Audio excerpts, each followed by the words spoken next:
All right, I think we've got everyone we're going to have this morning. My name is Clay Hoyt. I'm the chair of the Cook Inlet chapter of SAF, and I'm also a forester for Chugachmute, which is an Alaska Native nonprofit. And I just want to thank everyone for being here early in the morning and on kind of short notice. We had some challenges putting this thing together, but we did it. I also want to thank all the speakers for being gracious and rolling with the punches here and joining us. This morning, we're going to have kind of a remote session before lunch, and our lunch will cut you guys loose for lunch on your own, network, get to know each other a little bit. And we'll come back after lunch and have some in-person presentations. You can check that out in your program if you haven't got that already in the back, as well as your name tags. Our first presenter, you just heard, he showed up, Greg O'Neill.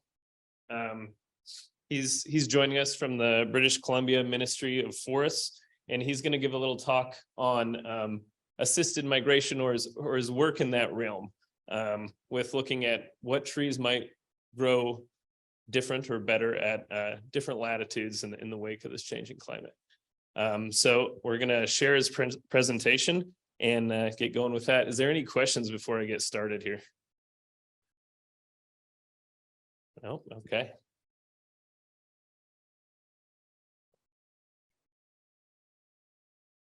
And Greg, you have permission to share your slides. Thanks. Okay, I'll just click on I should say share screen right now. Great. Okay. Well then, thank you very much for the invitation to speak. It's a real pleasure.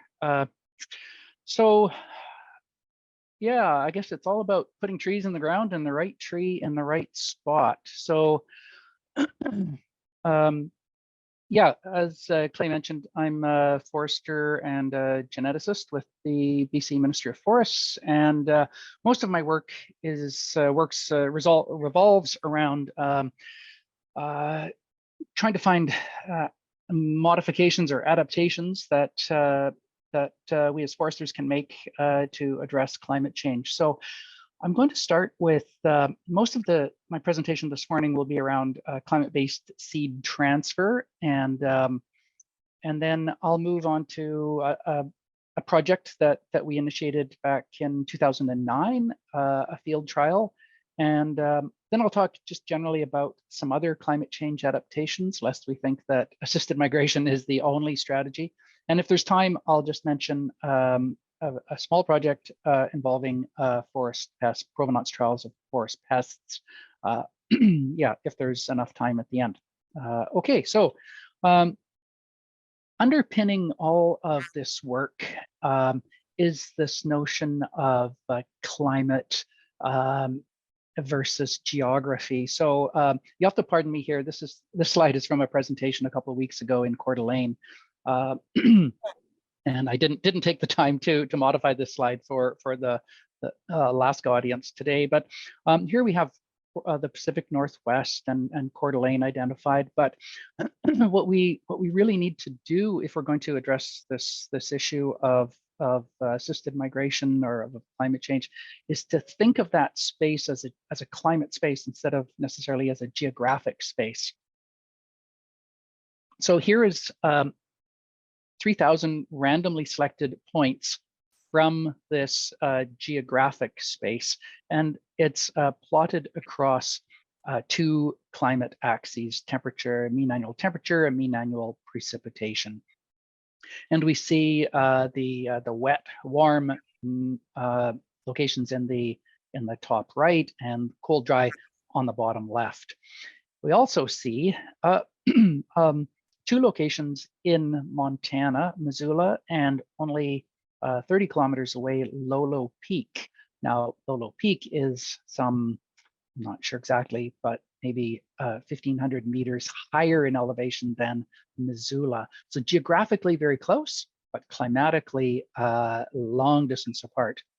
And Hyder, Alaska, climatically almost identical to Lolo Peak, at least in terms of these two climate variables.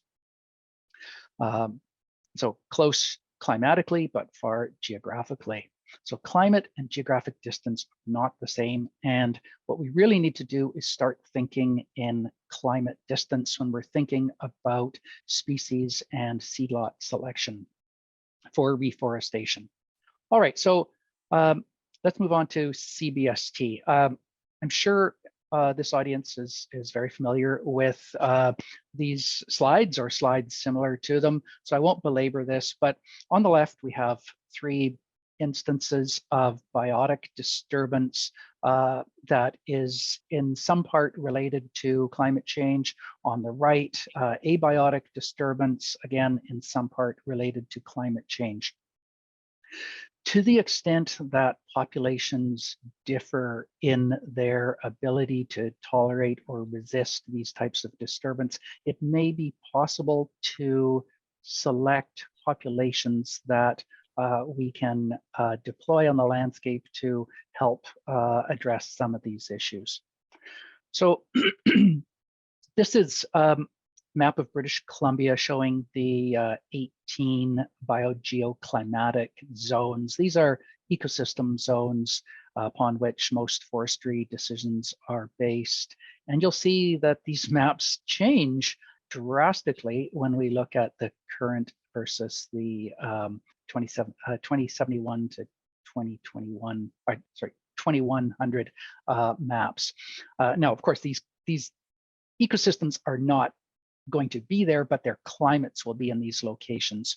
So when foresters look at this, knowing that there's a certain set of tree species that are adapted to each of these ecosystems, that really stops people in their tracks when they're selecting species. So I think this is a really good wake-up call. There was a former publication which we affectionately called the flying Beck zones, which really, I think, transformed people's thinking, foresters' thinking in particular, about species selection. We're very fortunate in British Columbia to have a very well established long-term lodgepole pine provenance trial with populations ranging from the Alaska Panhandle and Yukon right down to Northern California. And so we have a wide range of test sites in red and populations in green. Here's one of those populations, a seed source from a cold environment, -1 degree Celsius mean annual temperature, planted in its home environment. And on the right, we have that same seed source planted in an environment that's 4.2 degrees warmer than where it came from. So this is, I think, a pretty good visual of what the future holds if we continue to plant local seed sources. On the left, I took both of these photos, so I can confirm that, this tree is very healthy. It's got a dark green, rich crown above my photograph line here. And on the right, this tree is riddled with disease. It's forked multiple times. There's only 2 out of the 9 trees that are still alive. So I would argue there's probably not a lot of ecosystem goods or services that are going to come out of this situation here on the right. So climate change is not good for trees. Maybe in the short term, in the very short term, there may be some very minor growth improvement, but in the long term, definitely not. And this is, we see this consistently with all of our species in all of our provenance trials. So we can take all of that data from this provenance trial of 141 populations at 60 test sites. We can take all of that data and throw it into a mathematical model and generate maps like this. So on the top left, we have a productivity map of lodgepole pine. This is really our breadbasket right here in the center of the province for lodgepole pine. Until mountain pine beetle came around, it was our #1 species in the province. Then this is the predicted productivity in 2085. So just a gutting of productivity. So, if that flying Beck zone map wasn't enough of a wake-up call, this map here, these maps here certainly are as well. Okay, so why is this a concern? It's a concern because the climates are, so this is my representation of the home, that the trees, our population's climatic home, is hurtling northward or upward in elevation at a rate of about 10 to 100 times faster than the trees themselves can migrate through natural migration. So what we should expect then is an evolutionary lag and increased maladaptation as the climate continues to change. Horticulturalists, however, have addressed this problem. So this is on the top, the 1990 plant hardiness zone map. On the bottom, the 2012 hardiness zone map. And it's pretty obvious that some of these zones are moving northward at a pretty rapid rate. So assisted migration is being used already in horticulture, has been used for a couple decades now. This is my attempt at a schematic to illustrate how our first attempt at assisted migration. So this is a cross-section of a forested mountain. And we have on the left an illustration of the hot, dry valley bottom and the cold mountain top. And we have a seed source. And we deploy that seed source within an elevational range to ensure that plantations receive adapted seed. But as the climate warms, it effectively moves uphill. So as a result, in 2008, we moved our seed zone transfer limits uphill 100 or 200 meters to try to be in sync with climate change. And yeah, so we published that. I'll save you the 46 pages and just give you the executive summary there: up good, down bad.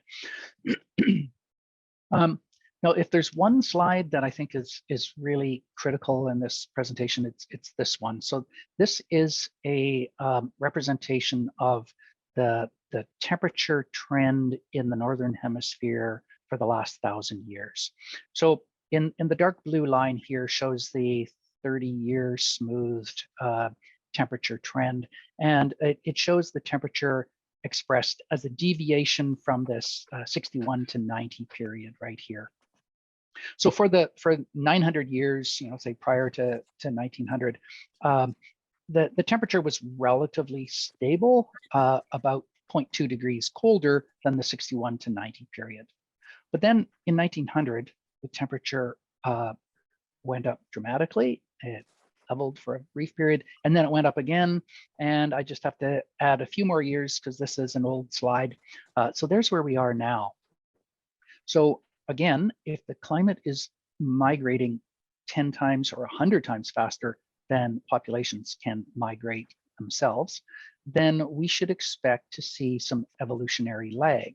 So if you're planting in, I'm going to say, Anchorage at, I'm not sure exactly, perhaps 4 degrees mean annual temperature, would you get your seed from Anchorage, knowing that the trees in Anchorage actually evolved in a temperature that was 1.5 degrees colder than 1.5 degrees mean annual temperature, colder than Anchorage? So no, so you'd go somewhere that's warmer than Anchorage right now, 1.5 degrees warmer than Anchorage, because those trees evolved in the current temperature of Anchorage. Okay, well, that's great. You plant a tree, it's optimally adapted at rotation, at establishment, but at rotation, the climate is going to be perhaps 3 degrees warmer than it is today. So we need to consider future climate change as well. So that's what we do here. We add, this is not to scale, but we add about 0.5 degree to account for future climate change.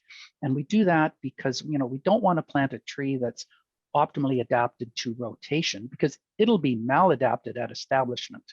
So clearly the sweet spot is somewhere in the middle there, and we've chosen a quarter rotation just to err on the side of being conservative, cautious, because we know that trees are most sensitive in their establishment phase, more so than at rotation. Okay, so we add those two together, we get this migration distance of about 2 degrees mean annual temperature for most of the province. And we do this calculation for 7 climate variables. And that becomes this multivariate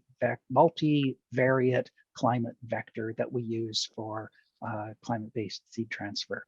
So this is our old system where we had these fixed zones. And this is our new system. We have 211 Beck variants, and we can move from one variant to a set of other variants that's determined by their climatic distance. So here's how it works. We have these forested Beck variants. There's about 190 forested Beck variants. And here's our plan. Here's our seed source. With no assisted migration, this is where we would deploy that seed in climates that are similar to where it came from. But with assisted migration, we add on some climate to account for past climate change, some to account for future climate change, totaling about 2 degrees mean annual temperature. And then we migrate our seed deployment space to the head of the arrow. And this all happens behind the scenes in our seed lot selection tool. Here's what it looks like on the ground. You have a seed source. The orange represents the ecosystems where you can deploy that seed without assisted migration. And now with assisted migration, effectively, the seed source gets moved into colder climates. From the perspective of a forester who has a cut block needing to be reforested, without climate change, without assisted migration, you would procure your seed from climates that are similar to the cut block. With assisted migration, you want to deploy that seed, you want to procure your seed from climates that are slightly warmer than the cut block. So we migrate this multi-vector climate procurement space and to the head of the arrow, and this is what it looks like. No assisted migration, and with assisted migration. So now we move our procurement space to the south. Okay, so, and I would encourage everybody, if you're not already familiar, just Google Climate NA, all one word, Climate NA, Climate North America, and just spend 5 minutes playing with this tool. It's amazing. You enter your lat, your long, your elevation, and it spits out more climate variables than you could care to see, but just focus on a couple, maybe mean annual temperature, mean annual precipitation, and you can use those to get a feel for different climate distances. Okay, let's talk a little bit about risks, because this is a frequent an issue when it comes to assisted migration. So I see sort of 3 categories of risk. The first risk being over-transfer. So here's an illustration of over-transfer. Someone has taken seed from Arizona and planted it in southern British Columbia. This is a provenance trial. In the foreground, we have these Arizona seed sources. In the background, we have some local seed sources. It's not the greatest photo, but these trees are all dead or soon to be dead. So there's an example of over-transfer, both geographic and climatic distance. And just for fun, I showed the reverse transfer from BC to Los Angeles. And of course, neither of these 2 situations are going to provide much ecosystem goods or services. Second category of, now I just meant I should going back to this one, I should mention, while this is indeed a real risk, if one is using a tool such as I just showed you, or one of a couple of tools available in the States, including Oregon State's feedlot selection tool, this risk is minimized because there are safeguards in those tools to prevent over-transfer. All right, assisted migration species invasion. This is a very, very real risk when one is moving species long distances. So, I mean, these are just 4 examples. I'm sure you've all got your own set of examples of species invasions, but these are all intercontinental transfers. And indeed, most species invasions involve intercontinental transfers. we are talking about moving a couple 100 kilometers or 200 or 400 kilometers in geographic distance, or a few hundred meters uphill in elevation. So, I mean, nothing, not even an order of magnitude similar.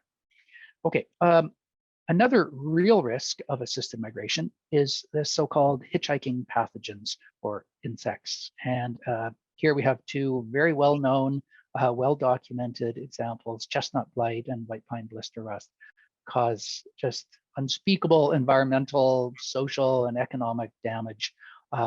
But again, this is not relevant to our case of assisted migration, where we are talking about moving seed, again, I reiterate, a couple 100 meters uphill, or 3 or 4, 5, maximum 500 meters north. So, none of these hitchhiking pathogen cases have been documented in transfers that are of such short geographic distance.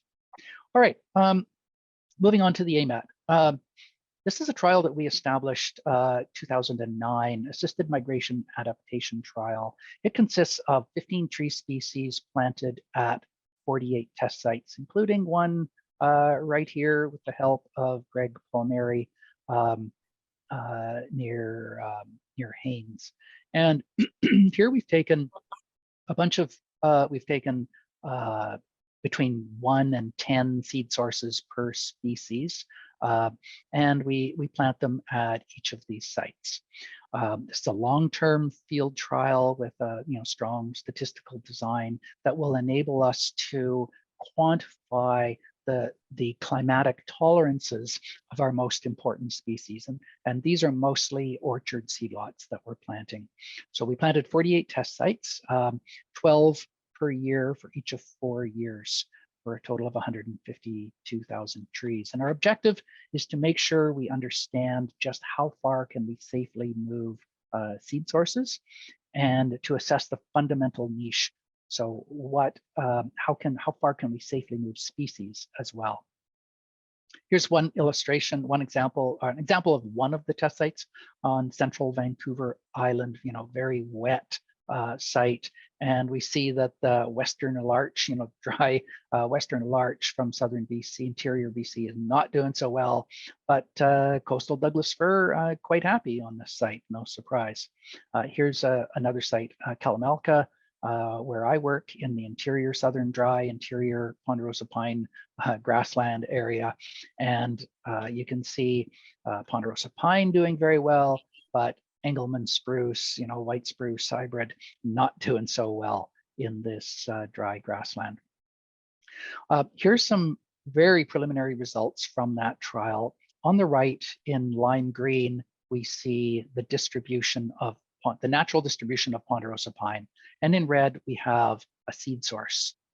And on the left we have, this green scatter plot of random sample of points from that space scattered across 2 climate axes. And in red, we see that's where that seed source comes from, about 6 degrees mean annual temperature and about 600 millimeters precipitation.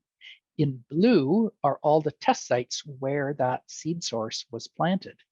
And the size of the circle represents the survival of that seed source in that location. So we have very high survival of this seed source in this very warm and very wet location. Now, these are just 10-year results, so I wouldn't go to the bank quite yet, but we see that ponderosa pine apparently will grow very well in climates that are warmer and considerably wetter than where it comes from. But for more relevant for our purposes is we want to move seed sources into colder climates. So we see that for the most part, if we don't move it too far, we get quite good survival when this seed source is moved, well, in some cases, up to almost 6 degrees mean annual temperature colder than where it came from. Now, I'm not advocating anybody do that quite yet. This is just very early days in this project, and but it should, I guess, give some very preliminary suggestion that populations can be moved into colder climates. Here's another example, this one in Priest River, Idaho, in the Idaho Panhandle. And here's the experimental layout of this trial. You can see, obviously, some plots doing very well and some plots doing quite poorly. So just once again, these results are just 10-year results. There are some species that grow very quickly at the beginning, others that these pioneer species, others that take a little while to get going. So we need to take these results and grow them in a growth model to look at rotation age results. Okay, just cognizant of the time here. So I want to talk briefly about some other climate change strategies. I know I was asked to speak on assisted migration, but I sometimes feel it's important to identify some of these other opportunities as well. So just very briefly, the first strategy, as I see it, is sort of bet hedging through multiple seed lot planting. So here's my schematic once again. Here's our assisted migration. We take seed from a slightly warmer climate than the cut block, and we migrate it to the cut block. Great strategy, but we can further buffer climatic uncertainty by bet hedging, by planting multiple seed lots. So for us, it doesn't cost any more to plant 3 seed lots than it does to plant 1 seed lot, or very minimally. And each of these seed lots will be slightly differently adapted to different climates and different pests. This might come from 300 meters lower, 100 meters lower, and 500 meters lower than the cut block. So we can buffer some uncertainty by planting multiple seed lots. This is, we've got some projects in the works to confirm this hypothesis, but all the evidence is pointing to this being a low cost, low risk intervention that could buffer some uncertainty. Okay, another strategy, our tree breeders are screening for a wide range of diseases. Here we have our former, recently retired Douglas fir breeder, Barry Jaquish, and he has inoculated these Douglas fir seedlings with armillaria and phellinus, this case phellinus, root rot plugs sitting inside here, and he leaves them for a couple of years for the armillaria to infect the roots and try to identify families that are resistant or tolerant to phellinus. Similarly, we are screening ponderosa pine and lodgepole pine for resistance to western gall rust, and we're screening Engelmann and white spruce hybrids for resistance to spruce weevil. Here's just a collage of photos. We collect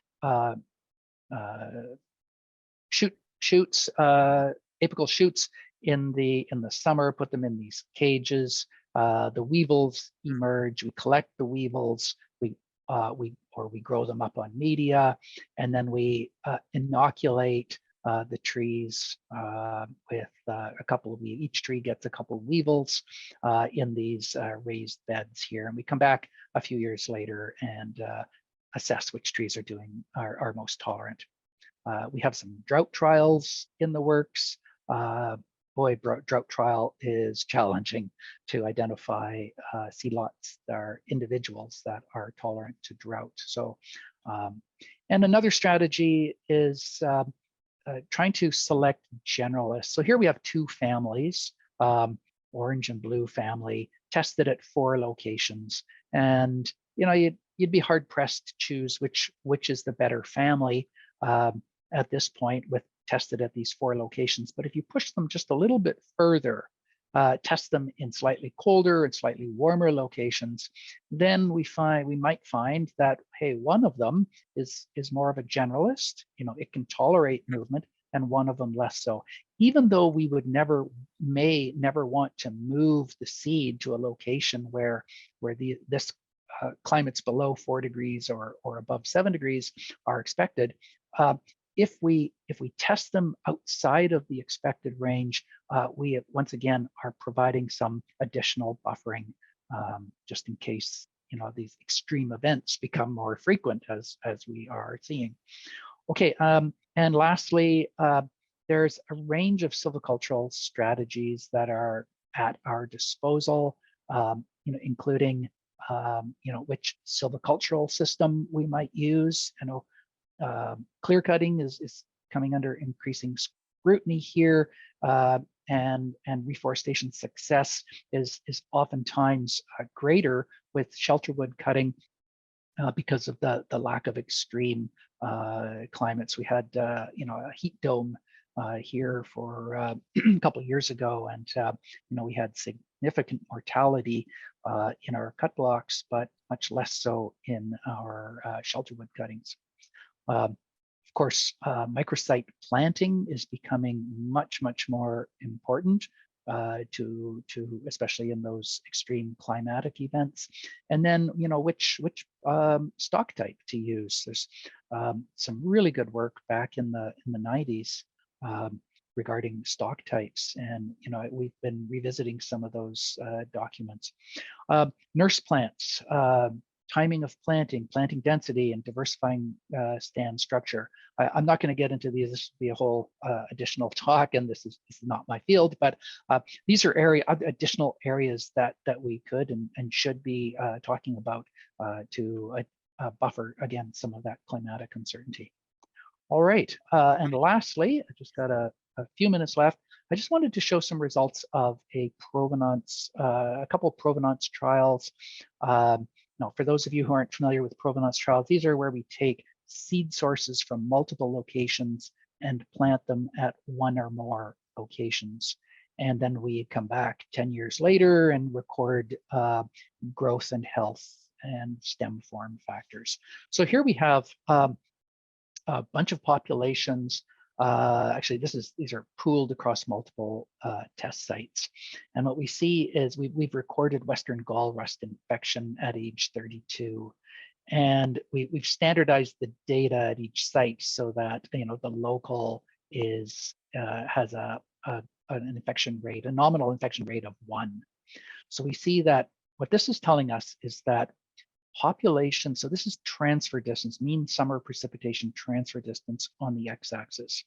When we transfer populations into wetter climates, so all the dots, all these populations to the right of 0 have been moved into climates that are wetter than where they came from, then we see a sharp increase in Western gall rust infection.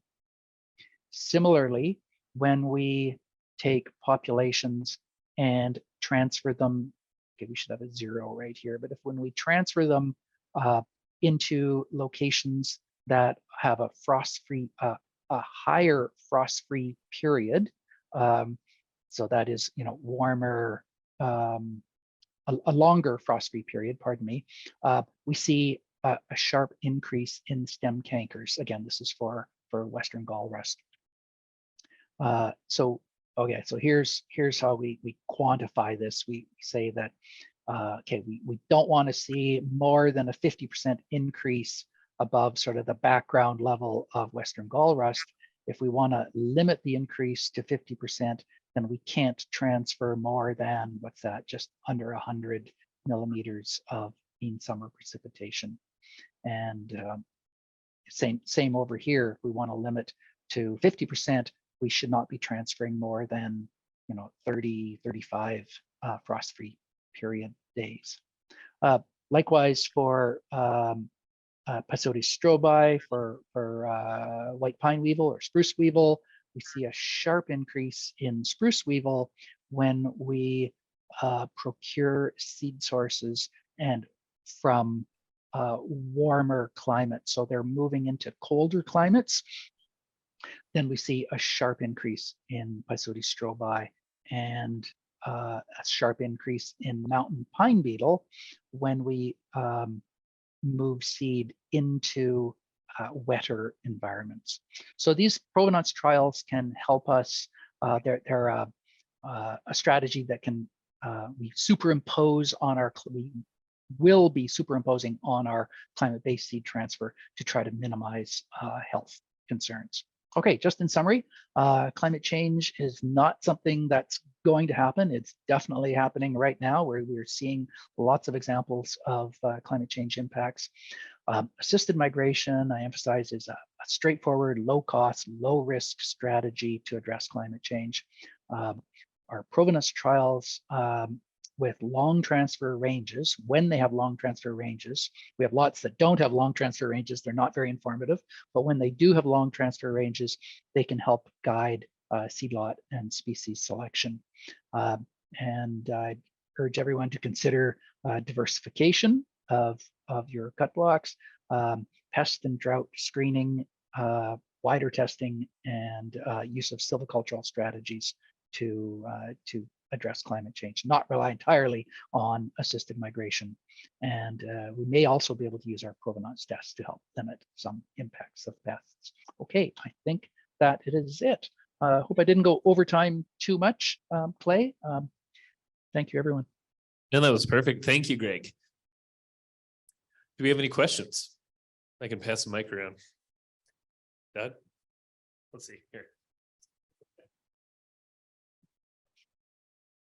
Thanks, Greg. That was a great talk. I had two questions. One is general and one's a little more BC centric. The general question, we often hear it said that Arctic areas are warming faster than anywhere else, and I'm thinking about climate change gradients across forest systems.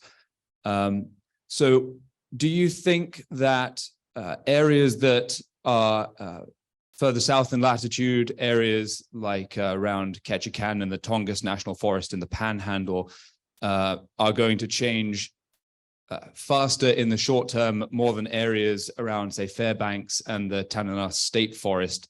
And if so, should we prioritize those areas that we think are going to be more dramatically affected sooner?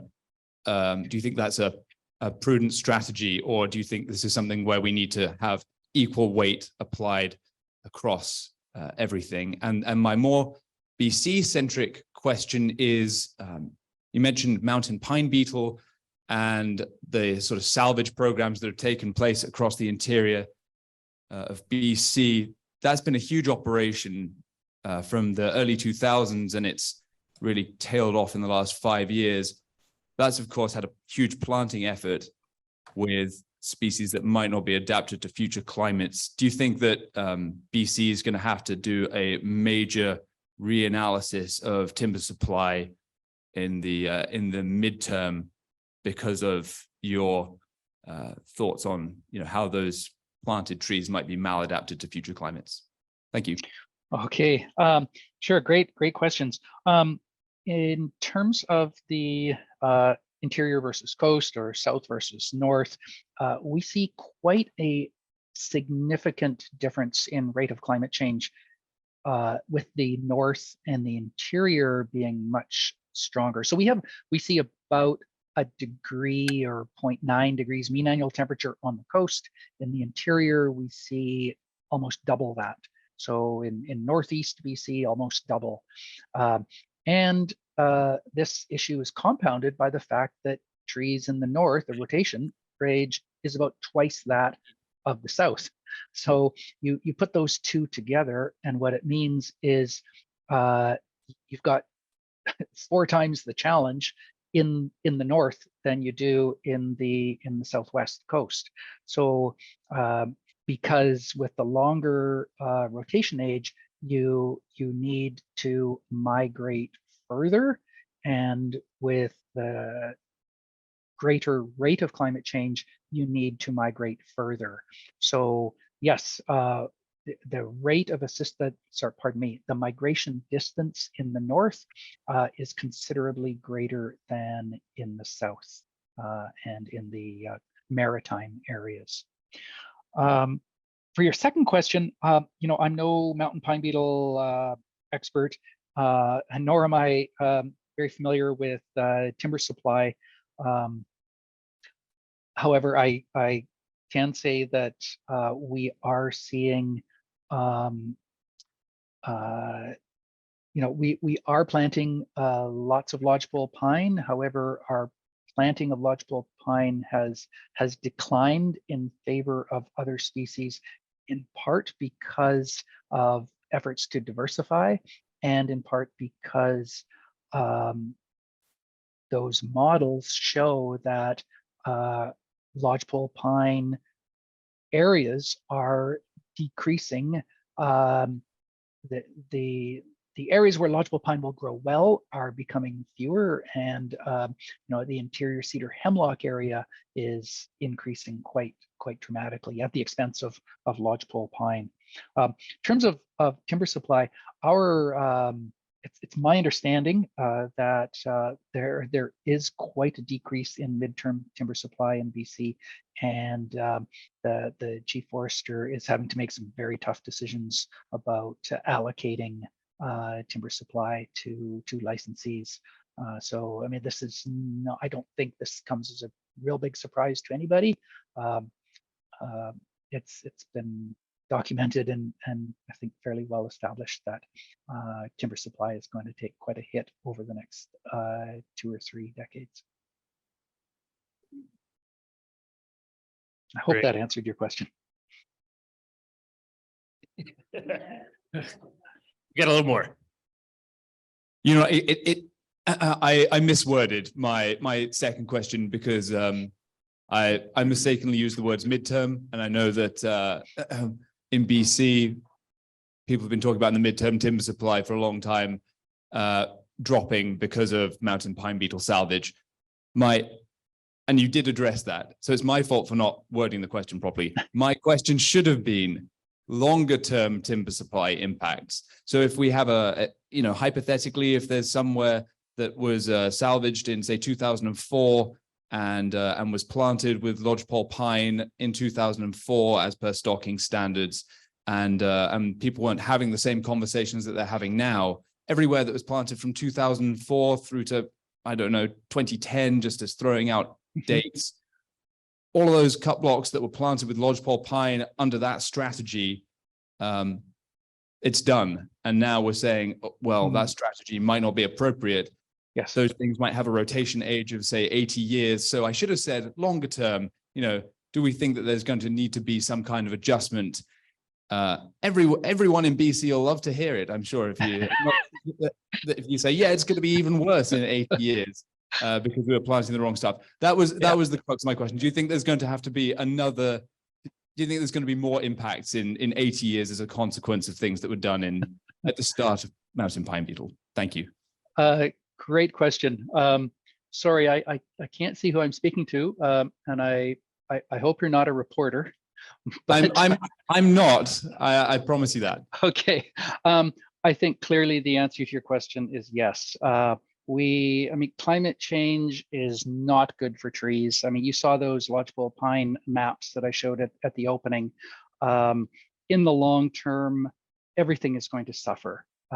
We can mitigate the problem partially by judicious species and seed lot selection, but we won't be able to totally resolve the issue. I mean, it's a moving target problem. In a stationary climate, organisms are adapted, fairly well adapted to their environment because they've been there for generations.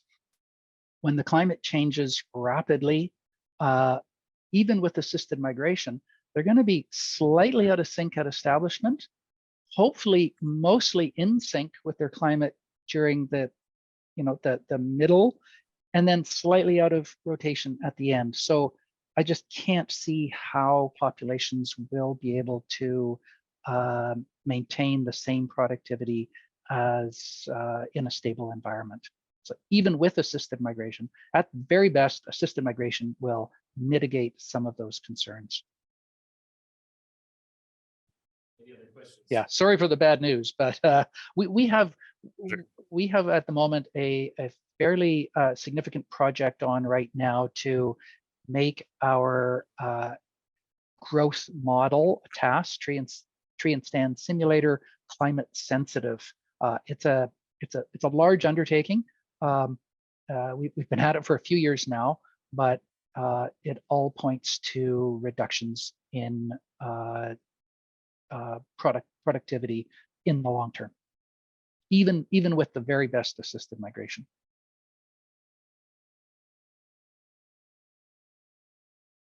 Greg, Yes. I'm not a reporter. Okay, good. I don't know how to frame this exactly, but we are a local Society of American Foresters chapter Mhm. that are selling seedlings to the public and small and large landowners. And we're selling species that some of which are not native to Alaska. Mhm. So you mentioned, and if I get this correct, there probably are a number of over transfer factors involved when you're taking seed that was, acquired from one location and planting it in another for trees to survive or not. Mhm. So I'm thinking that latitude is very important. Mean annual temperature is important. I suppose to some degree, annual precip. Are there other factors that we might consider? Say we procure seed from white spruce in Minnesota, Mhm. and we plant it in Alaska. Now, obviously, it's 20 or 30 degrees difference in latitude, and depending upon where we plant it in Alaska, mean annual temperature could be very low or moderate. Mhm. Fairbanks, Anchorage, southern, southeast Alaska, quite a few differences. What is your take on that? We don't have the luxury of time Yeah. for Yeah. provenance trials. Okay, we have some for some species in Alaska, but not for everything that we're selling. Sure. What type, if I may ask, what type of species are you planting? White spruce, Colorado White spruce, Uh-huh. balsam fir. We've sold balsam fir. I'm not sure how successful that has been. We sold it years ago, and we're just going to sell it. We sold it again this year, so we'll see how it does. Paper birch, Mhm. Scotch pine, lodgepole pine. Sure. Well, it's a great question. It's not straightforward, but in general, the risk of invasion and the risk of maladaptation increases with climate and geographic transfer distance.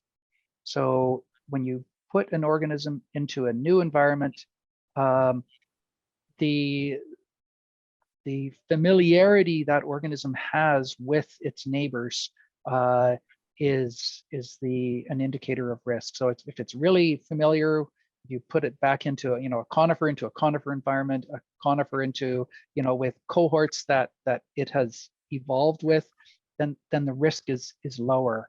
When you do these really exotic transfers, the risk increases. So I would, if it's feasible, I would encourage you to use that Climate NA website and try to the best of your ability, locate the provenance of the seed source and compare it with the climate of the cut block. And ideally, those differences, mean annual. I'll just give you a rule of thumb that we sometimes use. Mean annual precipitation. Ideally, you don't want to change mean annual precipitation by more than about 40%. You don't want to change mean annual temperature by more than about 2.5 degrees. You don't want to change the continentality, this TD, temperature difference. Continentality should not change by more than about 3 or 4 degrees. These are just some of the, a quick way to assess the difference. Now, when I was in Anchorage some years ago, I believe it was City Hall. I saw, sorry, I'm just drawing a blank right now. The oldest big cone not big cone, bristlecone pine in front of the legislature building or the city hall. So latitude is important, but generally not nearly as important as some of these other climate variables. So yeah, I would get onto climate NA now and just look at the climate differences between seed source and plantation. Now that's not to imply that there aren't other biotic factors that come into play. Certainly, soil differences can be huge. I mean, I am assuming that when we do our forestry, the species selection comes first. So you know, we have a fairly elaborate species selection system that's predicated on ecosystems and then on soil types. So we have to match the seed source to the ecosystem, that is the climate, as well as the soil type. And once that's done, then the seed lot selection is done. And our seed lot selection tool simply ensures that the climatic transfer distance is going in the right direction and that it's not too far. So yeah, I would you know, pay attention to the autoecology of the species that you're planting, and you know, if they tolerate wet roots, then they should be going in those environments. Thanks, Greg. We have time for maybe one more question here. Oh, yeah. Yeah, just yell. I guess I just sort of had more of a comment. So I work at UAF. I'm a boreal forest ecologist, and I think a lot about physiological processes and drought responses. And these thoughts are less about seedlings and more about grown up plants. But I think there's always an invitation to think more broadly about the impact of precipitation on tree growth and productivity in Alaska. I heard you talk, of course, about mean annual precipitation. One thing that we're noticing in terms of tree water use and productivity and general stress responses is that the actual packaging of precipitation over the summer really matters.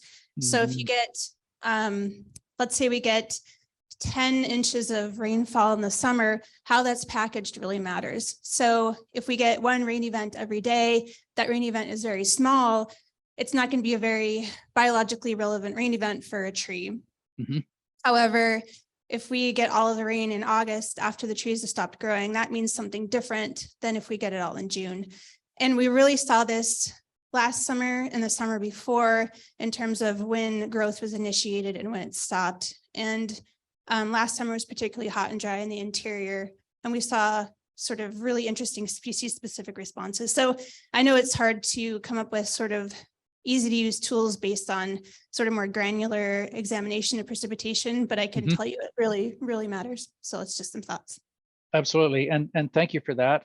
Yeah, we've certainly noticed the same thing, and for that reason, our climate-based seed transfer model includes 3 precipitation-related climate variables: mean annual temperature, mean summer precipitation, and precipitation as snow.